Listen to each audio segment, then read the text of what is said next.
Is it really that time of the year again where we sit and anticipate the game-changing, revitalizing injection of life and enjoyment back into this game, praying for a spark of fulfillment, taking us away from the horrors of the modern capitalist system and the encroaching dread of loneliness? Will this finally be the Banlist to give me that sense of adventure? No pun intended. For life again. Or will I continue to live vicariously through my deck of shiny cardboard? Probably not. But one can make an attempt and try.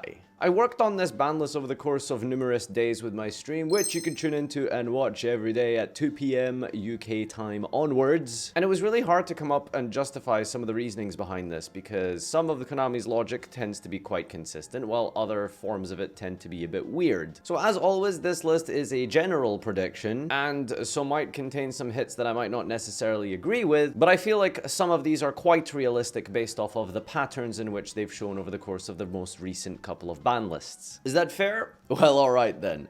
If you want the full Farfa wishlist Banlist, yes, from bringing back Denglong and Electromite and Pot of Greed and Maxi, this video gets 5,000 likes down below and some subscriptions, I'll give you the full Farfa experience. Card number 1, Dragoon.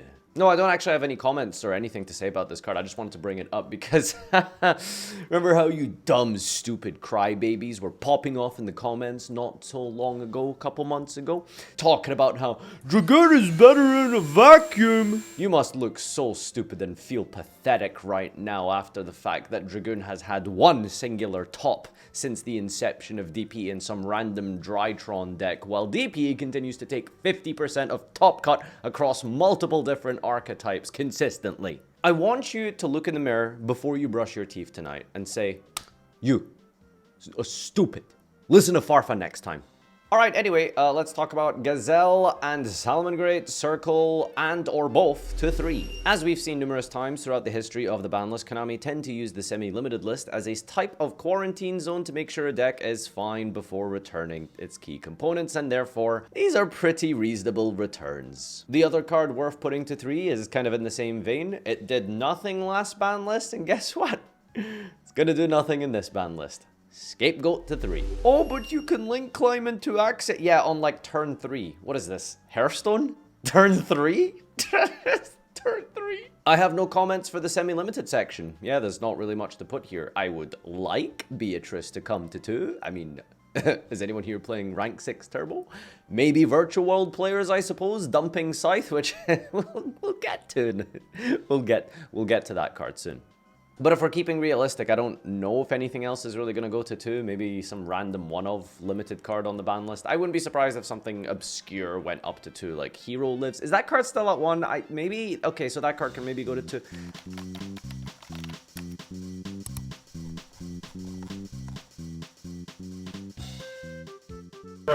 I don't know, we'll see. But let's talk about the limited section. Following the same pattern of the last ban list, I feel like this is a very safe prediction, considering how they put it to 2. Well, the next step is to put it to 1, and that, I feel, is going to be Fusion Destiny. Certainly a bit of a weird and arbitrary hit, if you ask me. All the decks playing DP will probably keep playing it anyway, unless, of course, they do something about a certain Planty Boy. Yeah, where are the Dragoon Andes again? Yeah, oh, well, that's true. They turned off the video 4 minutes ago when I decided to tell them to slap themselves in the mirror and say, listen to Farfa. But anyway, listen, the point is, Fusion Destiny is a clearly absurdly powerful card, and DP is just infinitely better. And as we've seen from the recent Top Cut YCSs, this card is probably starting to run its course. Do you think it's time to hit Eldritch?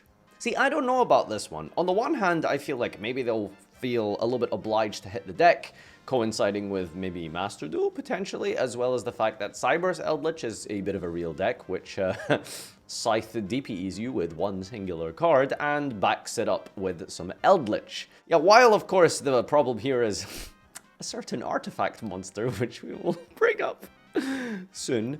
The Eldritch cards are obviously very powerful and facilitate a really nice sort of balance between combo and control, so maybe they'll put Conquistador to 1.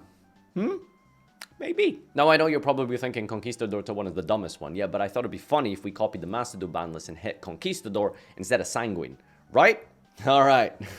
let's get into the forbidden cards. First up on the chopping block, Verte.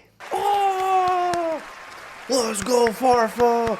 Woo! Thank you, thank you. It's not realistic, to be fair. Yeah, I don't see it happening, but I think it's quite likely, but also not. But I mean, it's pretty sure that we want to keep selling branded stuff and reprints for a while, because Verte is pretty important in non-pure branded variants of the deck, and it also still gets to DPE. Are we not just kind of sick of this card by now as a community? Just take 2 monsters and go, boop, make Verte. I'm just kind of bored of this at this point. I don't know, I feel like there's some much more interesting deck building that can potentially happen that doesn't involve 2 generic monsters on the field to make a Verte Anaconda. Next ban is going to be Prank Kids Meow Meow. Yeah, I get it.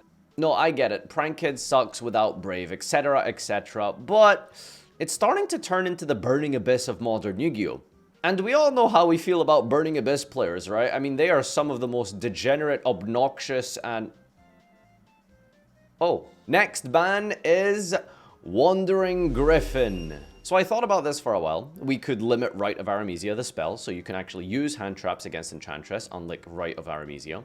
You could limit both of them together and kill the consistency unless you're playing Cherubini. But what if we just dealt with probably the actual problem card of the deck, which is the fact that they set up an Omni Negate to negate any card you activate in your hand before they even start playing their turn without using a normal summon. The Brave Engine is kind of cool in the sense that you can make, like, you know, a couple of guys into some extenders and stuff like that, kind of like how Striker uses it. You can synchro away the Griffin and stuff like that, which is kind of cool with the Red Rose Dragon, but at the same time, it is still just a generic Omni Negate that you can set up in like 2 summons. It's a little bit much.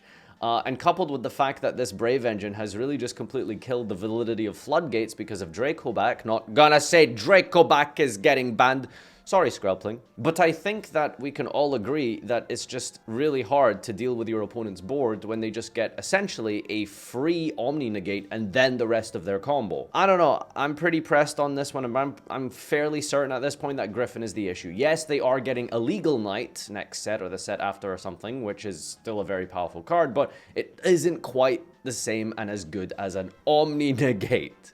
Alright, thank you everyone for watching. I hope you enjoyed this terrible commentary of the upcoming list from someone who has not picked up a TCG card since the last ban list, so what do I know? I guess, like I said, if you want to see the insane, obnoxious, unbanned 3 billion cards version of my wish list, then leave a like down below. Subscribe if you haven't already. Watch me on Twitch by following twitch.tv/Farfa every single day at 2 PM UK time. And until next time, adios!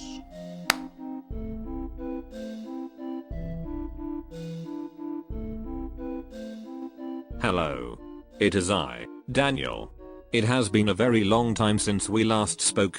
I have been brought back to inform you that Farfa has died. The Brainworms and Chainlink once here target anti has gone too far. Artifact Scythe has been forgotten from the video, and for that I would like to apologize. It seems that the card not only stops you from accessing the extra deck, it also prevents you from reading your own video script. Please pray for Farfa and remember to like the video for the ultimate final form ban list and to subscribe for future badly made content.